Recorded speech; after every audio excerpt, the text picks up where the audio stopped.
അറിയാം. ഞാൻ ചോദിക്കട്ടെ, ഇസ്ലാമിൻ്റെ ഈ അടിസ്ഥാന ആദർശം ഇതറിയാത്ത ഏതാ മുസ്ലിമാണ് നമ്മുടെ നാട്ടിലുള്ളത്? എല്ലാവർക്കും അറിയാം, മുസ്ലിമീങ്ങൾ അള്ളാഹുവിനെ ആരാധിക്കുന്നത്. അതെ, അവർ വിഗ്രഹത്തെ ആരാധിക്കില്ല.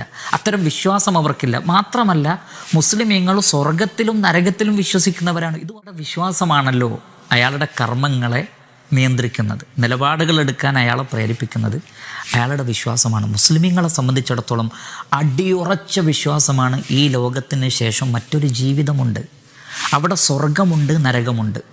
ഏകദൈവ ആരാധന സ്വീകരിച്ചവന് സ്വർഗം, ബഹുദൈവ ആരാധന സ്വീകരിച്ചവന് നരകം. ഇതാണ് ഇസ്ലാമിൻ്റെ അടിസ്ഥാന വിശ്വാസം. മുസ്ലിമുകളുടെ വിശ്വാസം അതാണ്.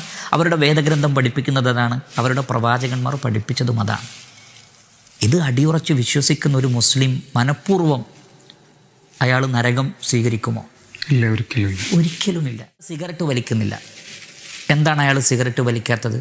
സിഗരറ്റ് വലിക്കുന്നത് അത് ആരോഗ്യത്തിന് ഹാനികരമാണ്, ക്യാൻസർ ഉണ്ടാക്കും, അതുകൊണ്ട് ഞാൻ വലിക്കുന്നില്ല എന്നൊരാൾ പറഞ്ഞാൽ അയാളെ കൊണ്ട് പിന്നെ നിർബന്ധിപ്പിച്ച് സിഗരറ്റ് വലിപ്പിക്കുന്നവനെക്കുറിച്ച് നിങ്ങളുടെ അഭിപ്രായം എന്താ?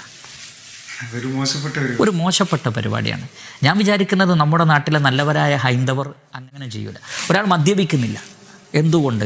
മദ്യപാനത്തിന് ഇന്നെന്ന ദോഷം വിശ്വസിച്ച് മദ്യപാനത്തിൽ നിന്ന് വിട്ടുനിൽക്കുന്ന ഒരാളെ നിർബന്ധിച്ചിട്ട് അയാളെ കൊണ്ട് മദ്യം കുടിപ്പിക്കുന്ന ഒരാളെക്കുറിച്ച് നിങ്ങൾ എന്താ പറയുക? എന്നതുപോലെ ബഹുദൈവ ആരാധന നടത്തിയാൽ തനിക്ക് ശാശ്വതമായ വിജയം നഷ്ടപ്പെടുമെന്ന് വിശ്വസിക്കുന്നൊരു വിശ്വാസി അതിനുമായി ബന്ധപ്പെട്ട ആചാരങ്ങളുമായിട്ടോ അതിൻ്റെ പേരിൽ ഉണ്ടാക്കിയിട്ടുള്ള ഭക്ഷണങ്ങളും അതേപോലുള്ള വിഷയങ്ങളൊക്കെ അയാൾ ഒഴിവാക്കുന്നത് അയാളുടെ ഒരു വിശ്വാസമാണ്.